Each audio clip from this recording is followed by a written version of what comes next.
Shalom Aleichem, meu irmão e minha irmã, como vão vocês? Que Hashem vos abençoe em nome de Yeshua. Hoje vamos estudar a Parashá Korach e o tema de hoje é a vara de Aron. Hillel diz o seguinte: sejam discípulos de Aron, amando a paz, buscando a paz, amando as pessoas e aproximando-as da Torá. O Pirkei Avot, ele fala um pouco sobre a personalidade e a conduta de Aron, e segundo o Pirkei Avot, Aron era um pacificador, era um homem que buscava sempre a paz, a shalom, com todas as pessoas que estavam à sua volta. Por isso, há esse convite do Pirkei Avot para que todos nós sejamos discípulos de Aron, buscando a paz em todos os nossos níveis de relacionamentos. A Parashá Korach é nomeada para um indivíduo extremamente proeminente na Torá, Korach ben Itzar. Quem foi Korach? Agora Korach, o filho de Itzar, o filho de Kohat, o filho de Levi. Itzar, que era o pai de Korach, era irmão de Amram, o pai de Moshe Rabbeinu. Então, na realidade, eles eram primos. Korach, ele era um importante levita, um líder de Israel. O Rabi Arikan explica. Assim como os espiões eram grandes líderes, Korach também era. Ele não era um personagem marginal. Afinal, ele era responsável por carregar a arca. Nossos sábios disseram, Korach era extremamente sábio e estava entre os carregadores da arca. Baruch Hashem. Entenda então uma coisa, o nível que esse homem tinha, além de estar na família de Moshe, esse homem era um homem que tinha um nível de conhecimento e, por que até não dizer, de santidade muito grande, porque ele não era qualquer homem. Ele era um dos 4 que carregavam a arca. Então, esse homem era um homem muito proeminente, era um homem cuja vida era uma vida separada para fazer as coisas do Senhor. Então nós perguntamos, o que aconteceu com esse homem? Vamos dar uma olhada nisso? Eu quero mostrar uma outra coisa para você agora. O papel de Korach em carregar a arca significa que ele era uma representação de dimensão inferior no papel das Hayot, as criaturas vivas que fazem parte do trono de Hashem. Então, o que significa isso? Significa que as Hayot são aqueles seres celestiais que ficam na base do trono do Eterno e eles levam o trono para os lugares onde o Eterno ordena.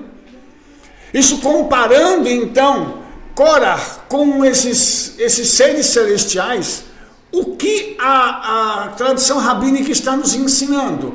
A tradição nos ensina que ele era como um desses seres celestiais, com acesso direto ao Olam Rabá, ao mundo vindouro.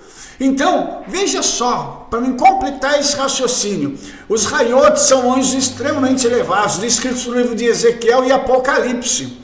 Então, os papéis dos Kohanim abaixo são semelhantes aos anjos acima, que ministram no templo celestial. Você está conseguindo perceber o tamanho da importância da vida desse homem? Será que você consegue ver quem era Korach? O papel que ele desempenhava ao ser um dos 4 que carregavam a arca? As aproximações proféticas que existem entre ele, entre essas criaturas vivas, entre o templo celestial. Será que a gente consegue dimensionar o tamanho disso? Vamos ver um pouquinho mais adiante. Tá? Korach, como Moshe Rabbeinu, era um levita e um líder muito respeitado na sua tribo. Olha só que coisa tremenda. Na verdade, ele possuía uma alma muito grande e elevada, e sua popularidade entre as pessoas o levava ao erro, fazendo-o disputar com Moshe a liderança divinamente designada de seu irmão Aron. Olha, o que aconteceu aqui? Aconteceu que esse homem chamado Korach permitiu que um sentimento subisse à sua cabeça, chamado orgulho. Ele se orgulhava de ser quem era e achava que a posição na qual ele se encontrava era muito humilde, que ele merecia ser o Cohen Hagadol. Ou seja, ser comparado a um ser celestial da carruagem divina, que está suportando o trono do Eterno. É pouco. Ser um daqueles que ministra no santuário, comparado aos anjos que ministram no santuário celestial, também é pouco. Ele queria ser o Cohen Hagadol. Isso deve-se agora a uma reminiscência do anjo que se rebelou contra a vontade de Hashem e agora está no papel do adversário. Isso aqui, a tradição judaica que diz, tá? Então está além do escopo desse vídeo explorar esse tópico com profundidade. Ainda assim, Korah não apenas se opôs a Moshe e Aaron, mas ele alistou 250 líderes de Israel em sua insurreição, que levou à divisão dentro do povo de Israel. A comparação, então, de Korah com o adversário é perfeita, porque assim como o adversário se rebelou e trouxe consigo 1/3 dos seres celestiais, também Korah ajuntou consigo um grupo de pessoas que desejavam segui-lo em seu intento de ser o Cohen Hagadol. E aí, Rashi, continuando a citação, ele diz: Korah tirou, ele se afastou da comunidade. Aí o Pirkei Avot completa o raciocínio de Rashi dizendo o seguinte: tirar-se da comunidade é espiritualmente perigoso. Hillel disse: não se separe da comunidade. Oh, meu pai, quantas vezes nós ouvimos isso? Quantas vezes pessoas nos dizem para mantermos a comunhão? Quantas vezes nós somos exortados? E eu vou usar uma palavra aqui diferente, nós somos cutucados, até pelo próprio Espírito Santo, para nos mantermos juntos dos irmãos. E como, mesmo assim, como existem pessoas que vão no caminho contrário, que abandonam a sua congregação. Olha só o que o texto diz para a gente. No mundo judaico, o conceito de comunidade é muito mais desenvolvido do que nas outras religiões. Na cultura ocidental, há mais igrejas do que local da Starbucks. Então, se alguém deixa um participante louco, basta escolher outra igreja para frequentar. Ou seja, se alguém não está bem na igreja, pula para outra. Na comunidade judaica não é assim, porque todos vivem essencialmente num bairro só. E a sinagoga fica logo ali virando esquina. Há uma curta caminhada do Shabat. Por quê? Porque eles têm que estar concentrados devido às leis referentes ao Shabat. Então, se o vizinho, o amigo ou qualquer um te aborrece, você precisa se resolver com aquela pessoa. Então, isso exige uma grande humildade de todos os lados. Então, viver em comunidade no judaísmo é diferente de ir à igreja. Na comunidade, todos se ajudam, todos participam, todos são solidários uns com os outros. E quando um tem o problema não é daquela pessoa, é de todos. Hebreus diz assim: consideremos como nos provarmos uns aos outros o amor e as boas obras, não deixando de nos reunir, como é costume de alguns, mas exortando-nos uns aos outros e muito mais, conforme você vê o dia se aproximando. Essa é uma palavra muito pontual, mas é uma palavra muito intensa, porque ela aponta para duas coisas. Ela fala da provação que há entre nós quando nós estamos nos reunindo, e fala da proximidade daquele dia, ou seja, enquanto nós estamos em um grupo unidos, nós estamos muito mais fortalecidos e podemos fortalecer uns aos outros, o que faz com que nós possamos ter uma consciência maior daquele grande dia em que o Senhor virá buscar a sua noiva.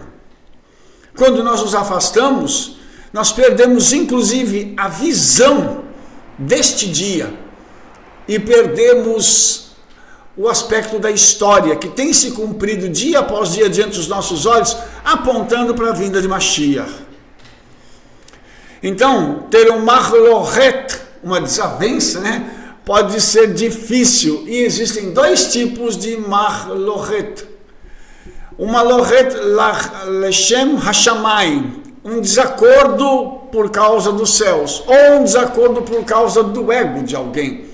Falando em ego, né, que existem alguns que são tão inflados que eles não cabem dentro das pessoas, o Rebbe Nachman comenta que Korach queria ser como Aaron. Ou seja, Korach tinha inveja de Aaron.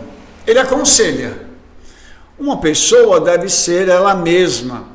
Ele deve criar unidade e paz entre os lados opostos. Isso é o que atenua os decretos divinos. Oh, meu Pai, será que a gente consegue compreender que a nossa unidade traz shalom e evita juízo?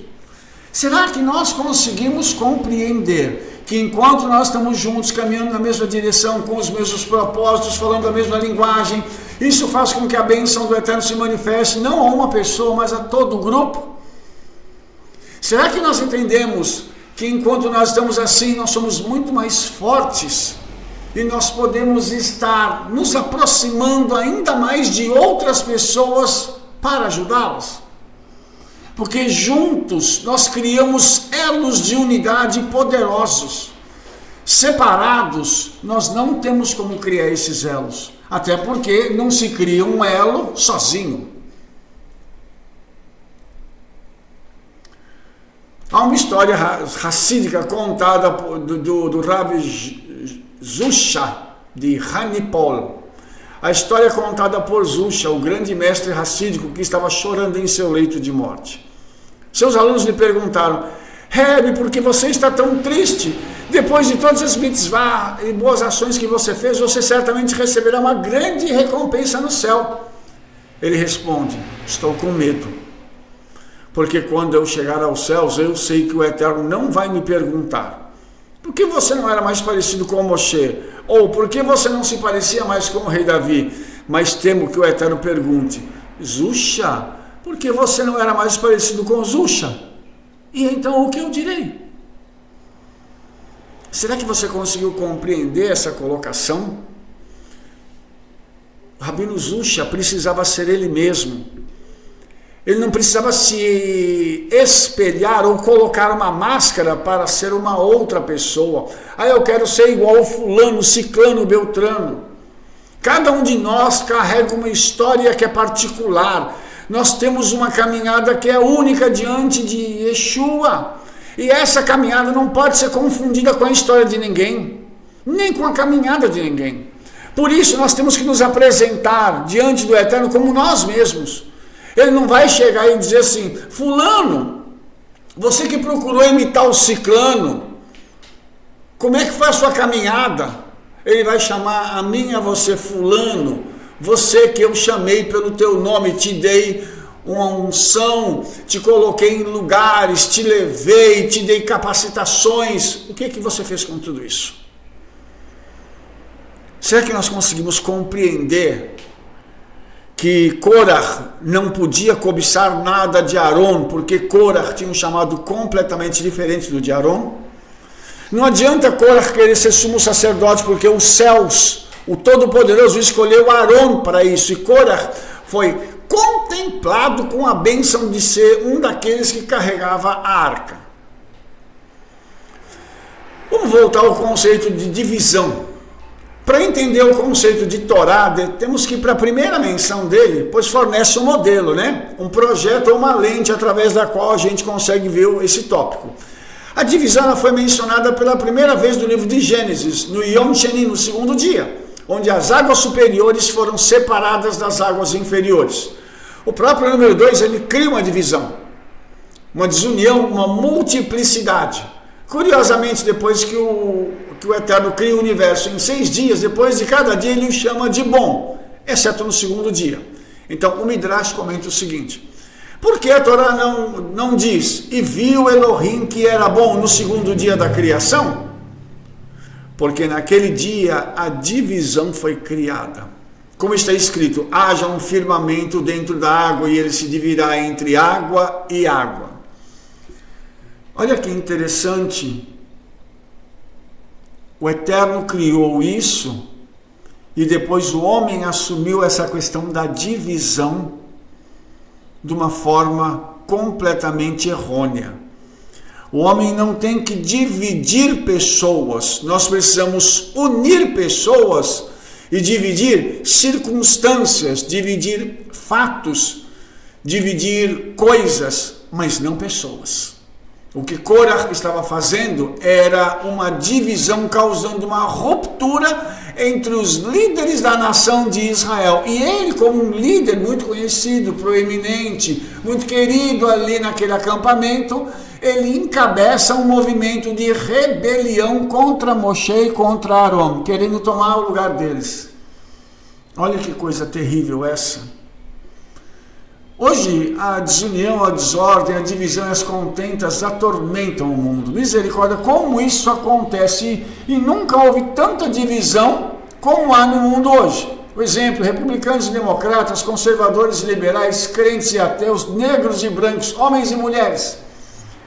Então, todas essas divisões, elas mostram para a gente o seguinte: como o homem é estúpido. Como o homem consegue pegar um mau exemplo e levar ele ao cúmulo? Como é que o homem consegue fazer isso? E o mais deprimente nisso é que nós, como crentes em Yeshua, também somos atingidos por estas divisões. Ora, o que dizer disso? Misericórdia. A principal força do marxismo, e a sua geração política é constituída sobre a ideia do conflito, que coloca o opressor contra o oprimido e busca dividir e conquistar. Então, semear a divisão e a discórdia a fim de derrubar o status quo e formar o mundo como uma utopia. Então, qual foi o resultado do marxismo? Autoritarismo opressor. Sempre, sempre, sempre. Quem semeia a divisão quer ser o autoritário no grupo.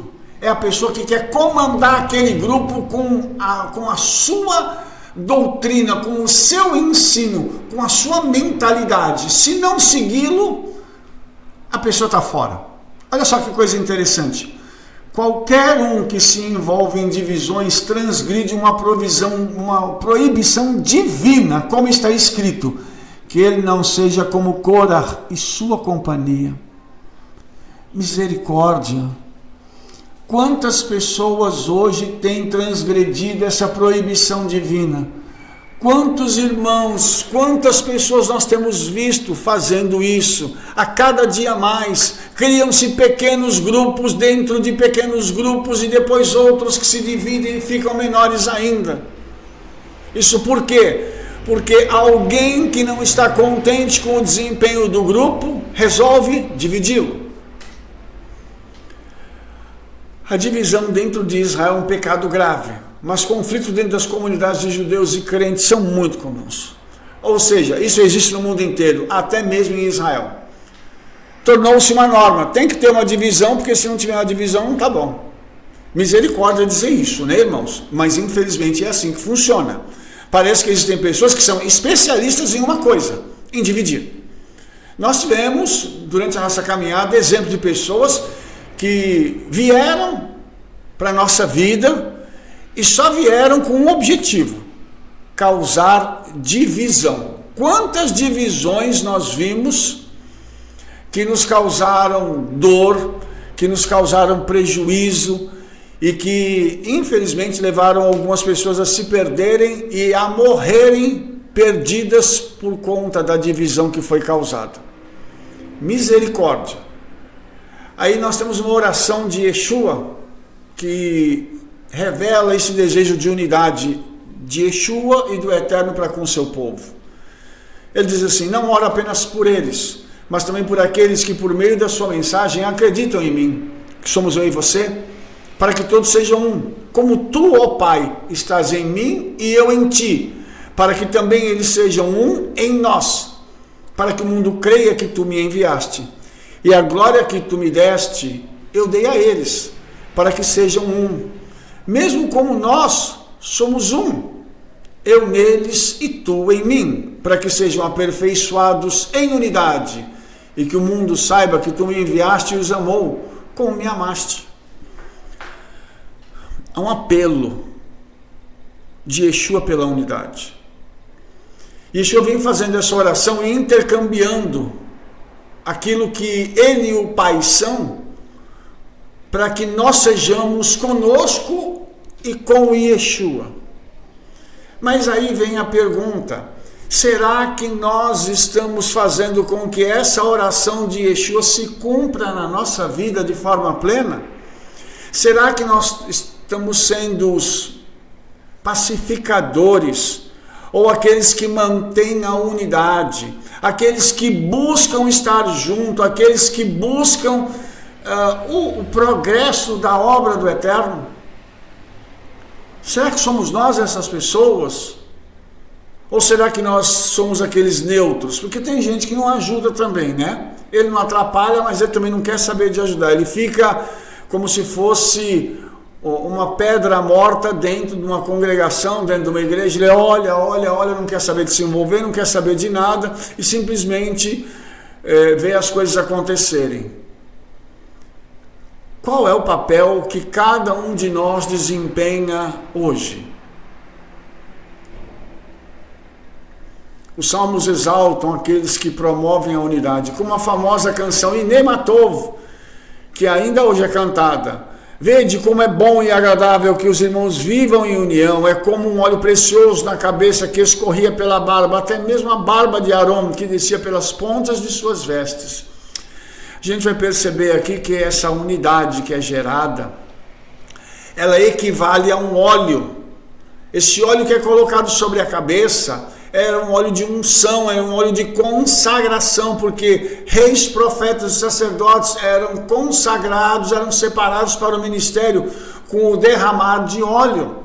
Então, a unidade, viver em unidade, tem esse mesmo efeito de uma consagração ao Eterno, de um derramar da bênção que ela vem do alto da cabeça, vem descendo até as pontas das vestes, ou seja, isso vai envolver todo o nosso ser. Por isso que a unidade é algo tremendo, e essa unidade ela tem sido ameaçada desde sempre por Satanás. Porque ele não deseja que nós tenhamos unidade, porque ele sabe que no momento da unidade há um derramar da bênção do Eterno, que não acontece quando a desunião passa a reinar em nosso meio.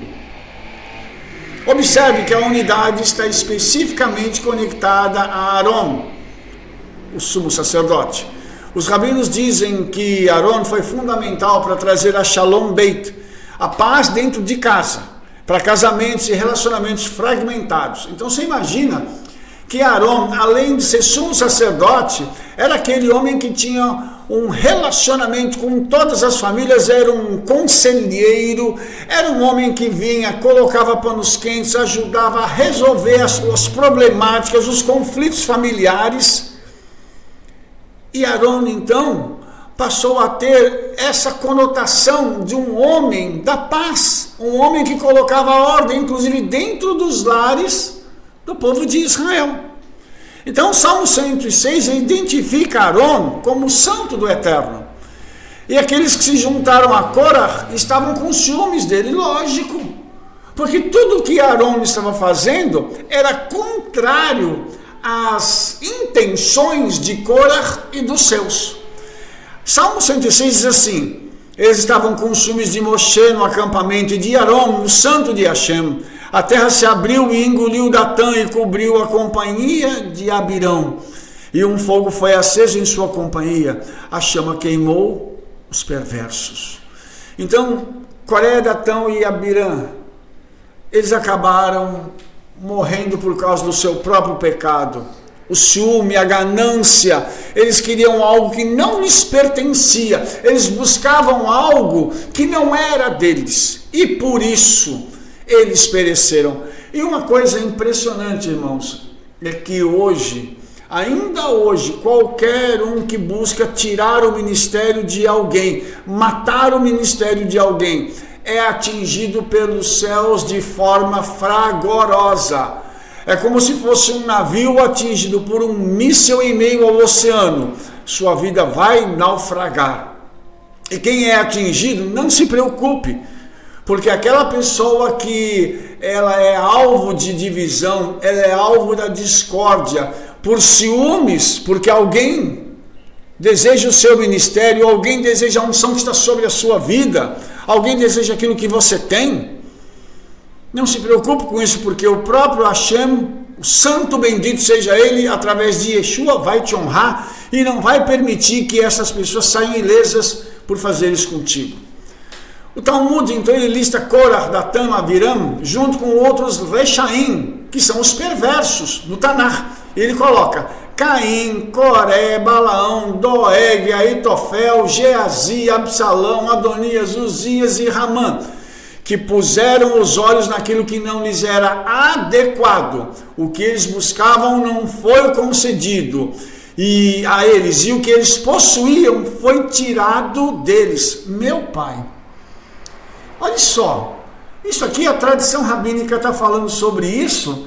Homens que passaram pela vida de outros da Bíblia e que foram considerados rechaim, perversos, homens malignos, que buscavam aquilo que não era deles, e até o que era deles eles perderam. Então imagine isso. Por isso eu digo a você que está me ouvindo agora, me assistindo, em nome de Yeshua, se você está sendo alvo desse tipo de situação, não se preocupe, porque você será honrado pelo Senhor. Ainda que precise, ele fará um milagre para te honrar e um outro milagre para punir a pessoa que se levantou contra você. A Brit Hadashah, então, ela vai comentar de forma semelhante lá no livro de Judas, dizendo assim: ai deles, pois eles seguiram o caminho de Caim e correram avidamente através do erro de Balaão em busca de recompensa e pereceram na rebelião de Korah. Estes são os resmungões, os queixosos, caminhando segundo suas próprias concupiscências. Suas bocas falam palavras grandiosas, fazendo com que as pessoas dos homens sejam admirados por causa da vantagem que eles contam. Mas, amados, lembrem-se das palavras que foram ditas antes dos apóstolos de nosso Senhor Yeshua, o Messias, como eles disseram que haveriam zombadores dos últimos tempos, que deveriam andar segundo seus próprios desejos ímpios. Estes são os que se separam, sensuais, não tendo o Espírito.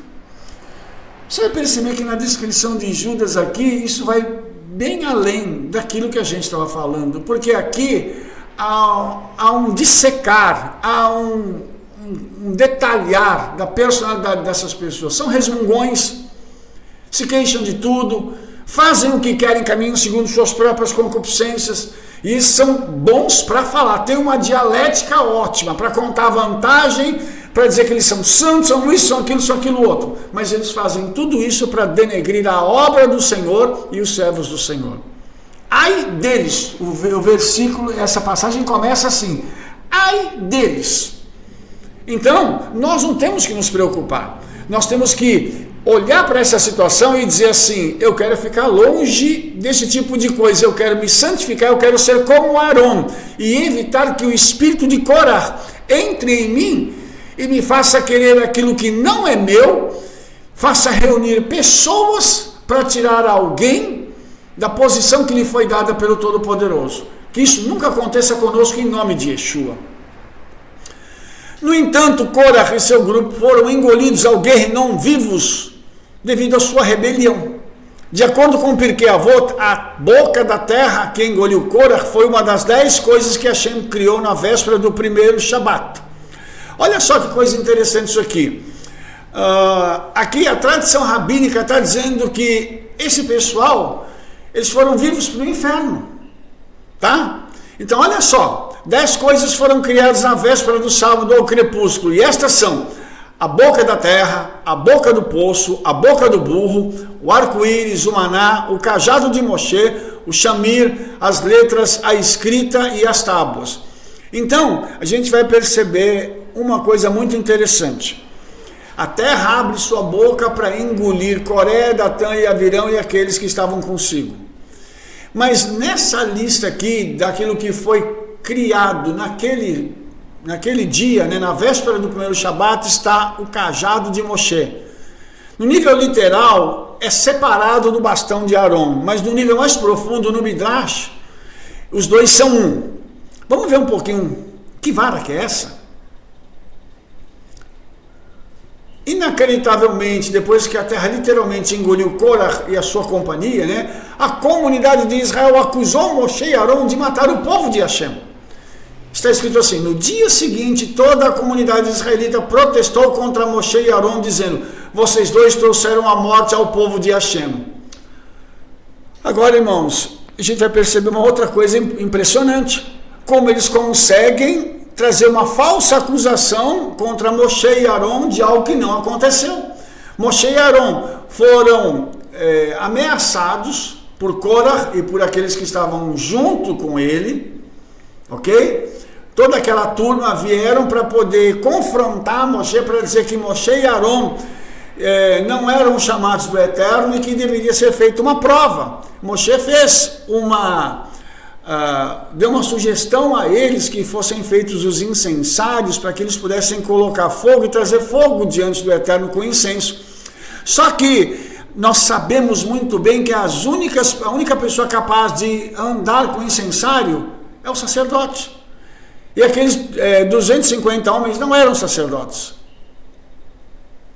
O próprio Korah também não fora chamado para ser sacerdote. Então veja bem que coisa interessante. Moshe propõe isso e o próprio Senhor mata todos eles. De duas formas diferentes. Agora, o povo vai dizer que foi Moshe que matou? Como assim? Que tipo de pessoas são essas que têm a coragem de se levantar contra o servo do Eterno depois de ter visto tudo isso? Entenda que o espírito que estava com Korah não morreu. E achou ocasião em alguns corações ali, e essas pessoas fizeram o seguinte: passaram a noite conversando entre si, fazendo com que uma outra rebelião acontecesse no dia seguinte, e foi o que aconteceu. Então essa disputa sobre o status de Aaron como o Hakohen Hamashia, né, o sacerdote ungido, aparentemente então exigia mais provas. Eles não estavam felizes com o que eles viram. O mesmo pode ser dito em relação ao Messias. Em relação à identidade do verdadeiro Messias, Rabi Yehudá Hayum escreve o seguinte: se os judeus merecem redenção, eles reconhecerão imediatamente Mashiach por seus sinais e maravilhas. Veja bem, se eles forem indignos, entretanto, sua autenticidade será questionada. O que esse Rabi Yehudá escreveu foi justamente o que aconteceu com Yeshua. Então, os judeus daquela época eram indignos de receberem a redenção através de Yeshua. A nação como um todo, eu digo, não só os judeus, porque os primeiros crentes em Yeshua foram todos eles judeus. Os judeus messiânicos, que passaram a ser chamados assim, os crentes em Yeshua, eles formaram depois uma grande comunidade. Então, na realidade, houve uma parte dos judeus que rejeitaram Yeshua, e essa parte grande que rejeitou foram aqueles que puderam então trazer esse rótulo à nação como indignos de receberem o Mashiach.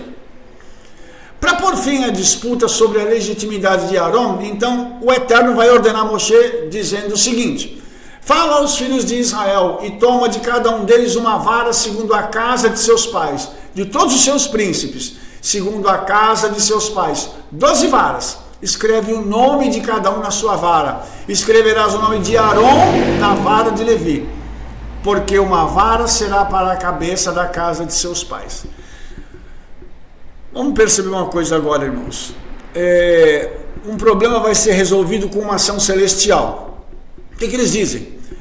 Que cada um dos príncipes, dos 12 príncipes das tribos, peguem uma vara, um pedaço de madeira lá no deserto, uma vara seca, sem vida, e que eles coloquem essa vara diante do Eterno, porque um milagre iria acontecer. Então você imagina que essas varas foram todas colocadas dentro do tabernáculo na presença do Eterno. Por quê? Porque cada uma dessas varas tinha um nome nelas, designando uma tribo, com um direcionamento. Aí a pergunta é a seguinte: quem é a pessoa então que deve ser o sumo sacerdote? Ele deve vir de que tribo? A vara de Aron foi colocada pela casa de Levi. E aí, o que aconteceu? O cajado de Aron, só explicando, é o mesmo por meio do qual as pragas do Egito foram executadas. Tornou-se uma serpente santa que engoliu as serpentes do Egito e atingiu o rio Nilo. Essa vara, então, era uma vara milagrosa. A palavra para cajado é matê, que também significa tribo. O Pirquê de Rabi Eliezer diz sobre a vara o seguinte, presta atenção como isso aqui é lindo.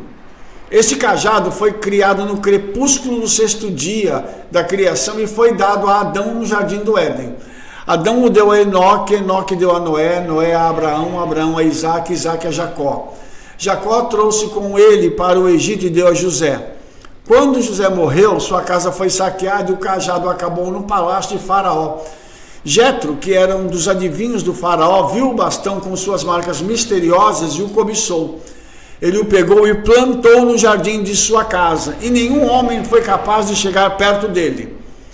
Então você vai perceber até aqui, esse cajado ele percorreu uma distância muito grande, ele veio desde o Gan Eden e foi parar no Egito. Só que quando ele chega agora em Midian, ele está na casa de um homem chamado Jetro, que enfia ele na terra. Só que o cajado não saía mais da terra, ninguém conseguia tirar o cajado da terra.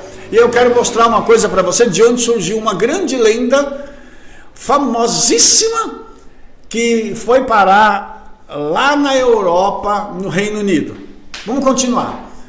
Quando Moshe chegou à casa de Jetro, ele entrou no jardim, viu o cajado e leu as marcações nele.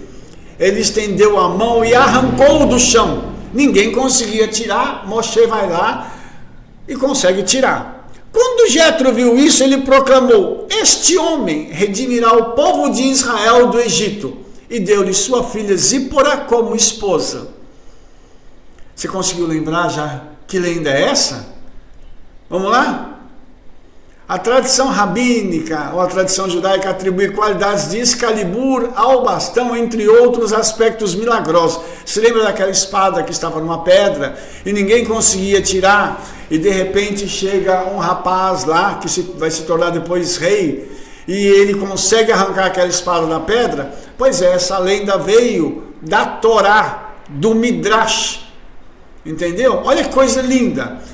Embora nem tudo descrito no Midrash seja literal, uma coisa é certa, que esse cajado literalmente tinha qualidades especiais por meio do poder de Hashem. Então, esse cajado não era algo comum, tá? Esse cajado era algo muito especial, ok? Então, depois que as 12 tribos forneceram as suas varas, cada uma com o nome do líder tribal gravado, Moshe colocou-as no Oheledut, o tabernáculo do testemunho, das testemunhas, né? Aí os versículos dizem o seguinte: e Moshe colocou as varas diante de Hashem no tabernáculo do testemunho. Olha só diante de quem essas varas estão, do Eterno. E aconteceu que pela manhã Moshe entrou no tabernáculo do testemunho, então as varas passaram a noite ali. No outro dia de manhã Moshe entra lá, e eis que a vara de Aron para a casa de Levi brotou, gerou botões, floresceu e deu amêndoas. Ora, vamos pensar no seguinte: todos os pedaços de madeira eram igualmente secos, estavam igualmente secos, todos eles estavam sem vida, e de repente, um deles, e justo o de Aron, ele dá botões, flores e frutos. Ora, o que é isso? Só pode ser um milagre. Dá para contestar um milagre desse? Vamos lá. Depois que o cajado foi revelado, então, ele foi escondido com a arca, porque ele foi colocado dentro da Arca da Aliança, tá? Que a gente conhece como Arca da Aliança. E ali, para onde ele foi depois? A enciclopédia judaica diz o seguinte: esse suposto fato de origem sobrenatural da vara, explica a declaração do Novo Testamento, tá? Que a vara de Aron, junto com as suas flores e frutos, foi preservada na arca. O rei Josias, que previu a catástrofe nacional iminente, escondeu a arca e seu conteúdo, e seu paradeiro permanecerá desconhecido até que, na era messiânica, o profeta Elias os revele. Essa arca hoje, ela está em Israel. está escondida em Israel, a gente sabe disso. E ela está lá, esperando só o momento certo para que a arca possa sair do local onde está, para que ela possa ir para o templo. Então você vai perceber que a autoridade de um homem foi confirmada por um milagre. Um milagre, ele foi feito justamente para que Arão pudesse ter o seu ministério confirmado. Então, Yeshua fez milagres com o objetivo também de confirmar seu ministério. Ok? Pessoas são usadas operando milagres para confirmar os seus ministérios. Então isso é supernatural dentro do judaísmo, dentro da tradição judaica e dentro da própria Bíblia. Não tem nada que contestar sobre isso. Tá? Então Rabbeinu Bahia diz: temos prova do que precede no Talmud, no Tratado de Uma, folha 21, bem como no capítulo do Talmud que discute itens no templo que estavam escondidos para evitar que caíssem nas mãos dos nossos inimigos. Alguns sábios acreditam que esse cajado de Arão foi escondido durante aquele período, o que provaria que ele e seus frutos permaneceram em boas condições por centenas de anos. Eu tenho certeza, irmãos, que quando se abrir a arca que está escondida em Israel, vão achar o cajado com folhas, flores e frutos, como se eles tivessem brotado naquele instante. Sabe por quê? Porque eles estão envoltos em uma unção espiritual que é completamente diferente de tudo aquilo que nós conhecemos. Ali o tempo não passa, ali tudo é agora, tudo é presente. Ali na arca não tem passado e nem futuro, é tudo agora. Então o Talmud também, ele aponta para essa realidade, mostrando que tudo isso, num dia propício, num momento propício, para uma ocasião propícia, virá à luz. De acordo com o Midrash, o cajado está destinado a retornar e ser entregue na mão do rei Messias. Olha que legal isso. E a vara de Arão, esse mesmo cajado foi mantido nas mãos de todos os reis até que o templo fosse destruído, e então foi divinamente escondido. Esse mesmo cajado também está destinado a ser mantido nas mãos do rei Messias. Como diz: o Senhor enviará de Sião o bastão da tua força, domina no meio dos teus inimigos. Eu fico imaginando, irmãos, Yeshua reinando com aquele cajado na mão. Sabe, uma coisa linda, uma coisa maravilhosa. Então, a gente, quando se coloca a pensar nisso tudo, a gente começa a ter uma alegria muito grande no coração, por saber que tudo aquilo que foi entregue para o primeiro homem, Adão, e muito interessante porque Adão recebe isso do Eterno, e ele é o primeiro Adão, e Yeshua é o segundo Adão, vai receber isso de volta para restaurar, restituir à humanidade da vida eterna. Vai devolver ao homem a eternidade que ele perdeu em Adão. Então aquele cajado que servia como uma autoridade para que Adão governasse sobre o mundo, Yeshua vai usar ele como um símbolo. Ele não vai precisar do cajado para governar, ele já tem autoridade para governar. Mas aquilo vai ser um símbolo do seu governo sobre toda a terra, como o segundo Adão. Aleluia! O Salmo 110, ele também é muito especial, porque ele é uma profecia messiânica, tá? Só que esse salmo, ele tem sido uma batalha, né? Porque tem os antimissionários, aqueles que insistem que Yeshua não é o Messias e que brigam por causa disso e que perseguem os judeus messiânicos por causa disso. O Salmo 110 diz assim, um salmo de David: Hashem diz ao meu Senhor: sente-se à minha direita até que eu faça dos seus inimigos o estrado para os seus pés. Hashem enviará a vara da tua força de Sião, governe no meio dos teus inimigos. Seu povo se oferece de boa vontade no dia de seu poder, em santa disposição. Do ventre da manhã você tem o orvalho da sua juventude. Hashem jurou e não mudará de ideia. Tu és um sacerdote para sempre na ordem de Melquisedeque. O Eterno está à tua direita. Ele esmagará reis no dia de sua ira. Ele julgará entre as nações. Ele vai empilhar cadáveres. Ele vai esmagar o governante de toda a terra. Ele beberá do riacho no caminho. Portanto, ele levantará a cabeça. Esse salmo, segundo os nossos sábios, é um salmo profundamente messiânico, falando de alguns momentos da vida do Messias, das suas atitudes, né? Então essa passagem gerou um debate antigo nos dias do Segundo Templo. Enquanto os fariseus estavam reunidos, Yeshua lhes fez uma pergunta dizendo: o que vocês acham do Messias? De quem ele é filho? Disseram: de Davi.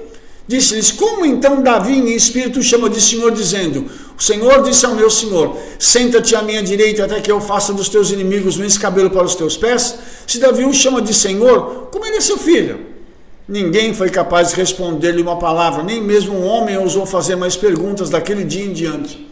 É interessante como Yeshua usa o conhecimento das Escrituras que ele tem para rebater os seus inimigos, pegando naqueles pontos que são pontos nevrálgicos, pontos centrais da Escritura e que se referem a ele mesmo, ao Messias.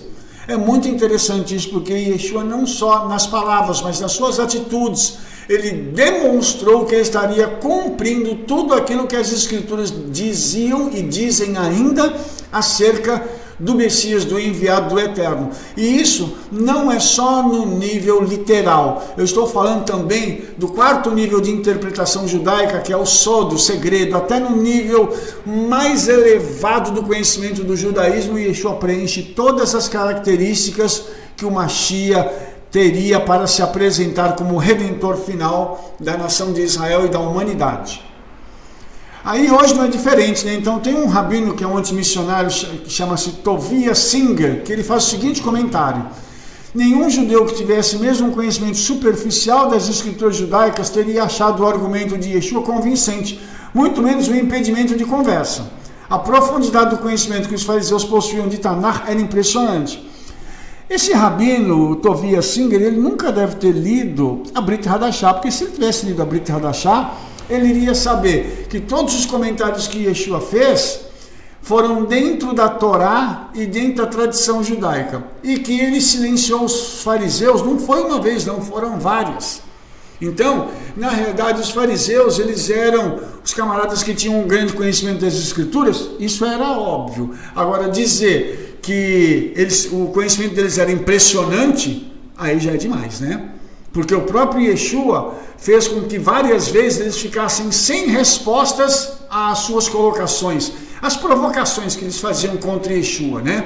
Então eles ficaram muitas vezes sem respostas. Se esse rabino tivesse lido a Brit Hadashah, ele não faria um comentário infeliz como esse que ele fez, tá?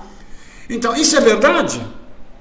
Vamos continuar. O raciocínio de Singer é que o Salmo 110 foi escrito por Davi para que os levitas cantassem sobre ele.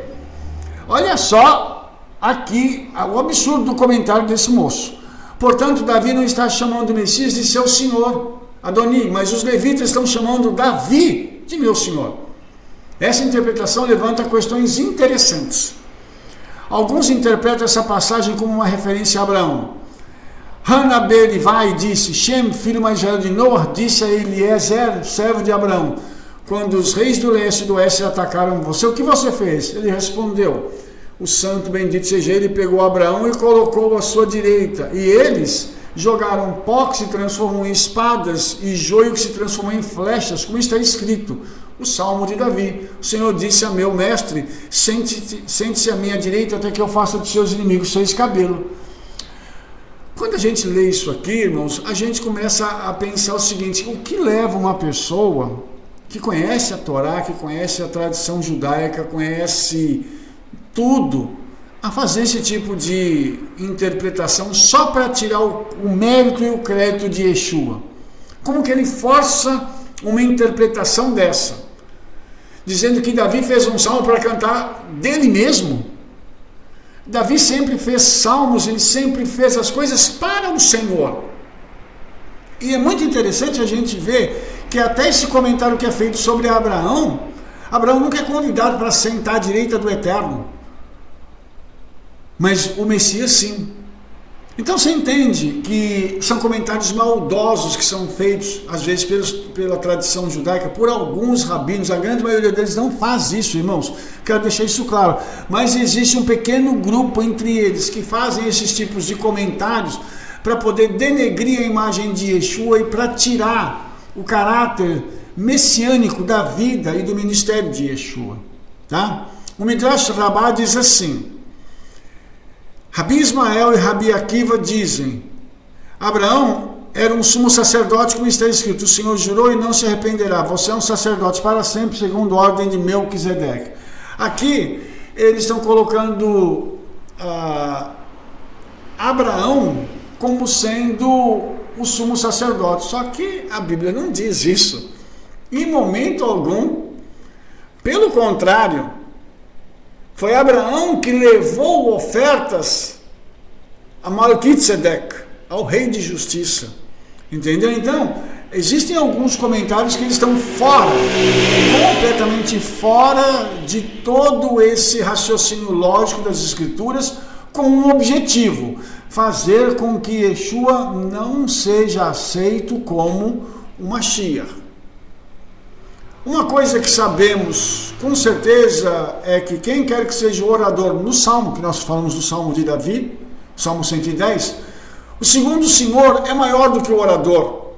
Enquanto as passagens acima falam de Abraão como que está à destra do Eterno, o Midrash nos Salmos coloca o Messias lá. Olha só que interessante isso aqui. O Midrash Terrelim diz o seguinte: no futuro, quando o santo bendito seja ele sentar o Senhor Messias à sua direita, como é dito, o Senhor diz ao meu Senhor: senta-te em minha mão direita, e Abraão senta-se à sua esquerda.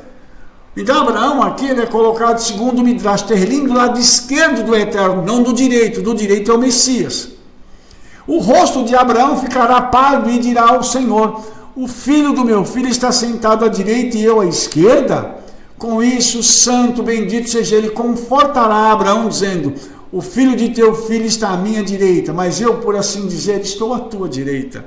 O Senhor está à tua direita. Então você percebe que até os comentaristas, eles colocam o Messias do lado direito do Eterno. Se o Messias é colocado ao lado direito do Eterno, isso é porque existe mais de um trono. Eles colocaram aqui Abraão do lado esquerdo, então por esse raciocínio, na sala do trono existem pelo menos 3 tronos. Entende onde eu quero chegar? Existem pessoas que fazem colocações como se fossem grandes verdades, levando algumas pessoas a criarem doutrinas e ensinamentos que não estão de acordo com as Escrituras. O Midrash aqui, quando fala disso, nos mostra então que na sala do trono existe mais de um trono, e isso é muito importante para nós no futuro, quando nós conversarmos sobre outros assuntos. Que fique isso aqui gravado em nome de Yeshua. O Midrash Aleph Bet diz também o seguinte: Efraim, meu primogênito, você se senta à minha direita até que eu subjugue o exército das hostes de Deus, e de Magog, seus inimigos, sobre os seus cabelos. Então, mais uma vez, o Messias é colocado do lado direito, tá? E ele é chamado aqui de Efraim, ok? Então, o Rabino Shimon Bar Yochai, a ele é atribuído como dizendo o seguinte: o santo bendito seja ele, lutará por Israel e dirá ao Messias: senta-te à minha direita. E o Messias dirá a Israel: reúnam-se, fiquem de pé e vejam a salvação do Eterno. E instantaneamente o santo bendito seja ele irá adiante e lutará contra eles. Que esse tempo e esse período estejam próximos em nome de Yeshua. Tudo isso, irmãos, está sendo colocado aqui para você perceber que o Mashiach ele tem um lugar de proeminência no Olam Rabá, na eternidade. A ele é dado um lugar de honra, o único lugar de honra é sentado ao lado do Criador, ao lado do Eterno, do lado direito ele está. Então é o lugar mais honroso que tem para alguém se sentar quando se reúne com uma pessoa importante, é o lado direito. Rabi Léo, o discípulo do Vilna de Gaon, intitulado Kol Hator, ele faz esta declaração: ele julgará as nações cheias de cadáveres. Todo o salmo, começando com o sente-se à minha direita, foi dito sobre Mashiach ben Yosef, cujo nome é mencionado nas letras iniciais, tá? Então você vai ver que está aqui o Men, que está em negrito, o Beit e o Yud, Mashiach ben Yosef, indo da esquerda para a direita, ok? Então, na realidade, isso aqui é muito interessante, porque tem um código aqui apontando para o Mashiach ben Yosef, que é o Mashiach sofredor, que havia de morrer para depois ele se manifestar como Mashiach ben David, que seria o guerreiro. Então, a própria tradição rabínica está mostrando isso para a gente aqui. Ou seja, não tem muito o que a gente brigar aqui, porque são os sábios de Israel dizendo tudo isso aqui, tá? Então, voltando a falar lá sobre os fariseus, né, eles tinham também esse grande conhecimento sobre o Tanar, como afirma o avô de Rabi Natan, dizendo o seguinte: estes são os dois ungidos que estão ao lado do Senhor de toda a terra. Essa é uma referência a Arão e ao Messias, mas não posso dizer qual é o mais amado. No entanto, a partir do versículo, o Senhor jurou e não se arrependerá, você é um sacerdote para sempre à maneira de Melquisedeque. Pode-se dizer que o rei messiânico, ou seja, que Yeshua é mais amado que o sacerdote justo, lógico, porque Yeshua é filho e Arão foi criado pelo Eterno. Então percebe que até aqui, mais uma vez, nós temos o Messias como o amado do Eterno, como alguém que tem um relacionamento estreito com o Hakadosh Baruch Hu, com o Santo, bendito seja ele. Mais uma vez, mostrando que Arão é colocado neste cenário celestial como alguém de grande autoridade e uma pessoa muito amada pelos céus. Você vê que Moshe não aparece aqui, mas Arão sim. Isso aqui é uma coisa impressionante para qualquer um de nós. Deve-se notar que Davi é um modelo para o Mashiach. Portanto, se o versículo se aplica a Davi, também se aplica ao Mashiach. Nós falamos lá do Salmo 110, lembra? O argumento mais comum contra o messianismo de Yeshua por parte desses antimissionários é que Yeshua não trouxe paz mundial. Lógico, porque ele veio primeiro para poder morrer e resgatar a humanidade. Quando ele vier com o Mashiach ben Davi, ele trará a paz mundial. Isso acontece em duas etapas diferenciadas. Na verdade, isso é diretamente análogo ao argumento feito contra Moshe por Datã e Aviram, que disse: você não nos trouxe a uma terra que mana leite e mel. Ora, lógico que não, estavam na fronteira, né? Junto com todo o povo. Então, a argumentação deles foi tão furada quanto a argumentação que é feita hoje, dizendo que Yeshua não trouxe a paz mundial. E isso mostra pra gente que quando você usa só um pouquinho de lógica, você entende que eles estavam fazendo aquilo não com o intuito de pegar e se proteger e dizer assim, não, esse homem é uma pessoa falsa, mas com o objetivo de negar algo que eles viram, que eles sabiam que era grande e que eles não aceitavam porque eles iriam perder todos os seus privilégios. E os antimissionários hoje que negam que Yeshua seja o Mashiach, eles estão olhando para um outro local.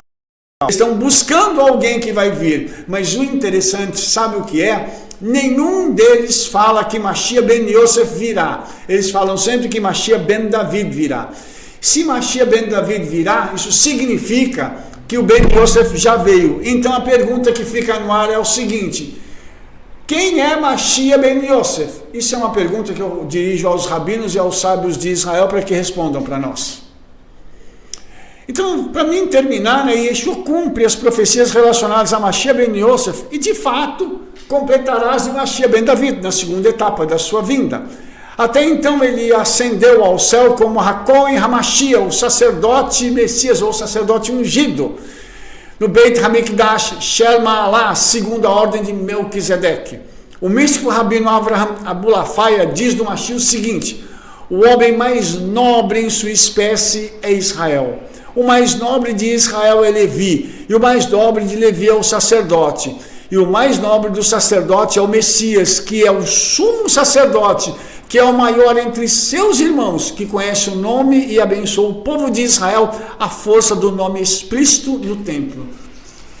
Terminando com essa fala do rabino Abulafaia, a gente percebe o seguinte: ele coloca o Mashiach como o homem mais importante da nação de Israel. Ou seja, ele não é só o sumo sacerdote, ele é o Redentor, ele é o Senhor de Israel. Ele é aquele que faz tudo pela nação de Israel.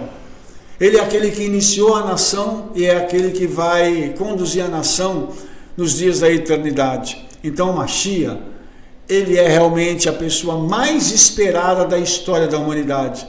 Que o Eterno possa trazer luz aos nossos irmãos judeus para que eles vejam que Yeshua é realmente HaMashiach. Baruch Hashem, se você gostou do nosso vídeo, dê um like, favorite aí, clica no sininho para você receber as nossas recomendações. E mais, fala para todo mundo do trabalho que nós estamos fazendo, distribua esse vídeo aí pelo mundo inteiro.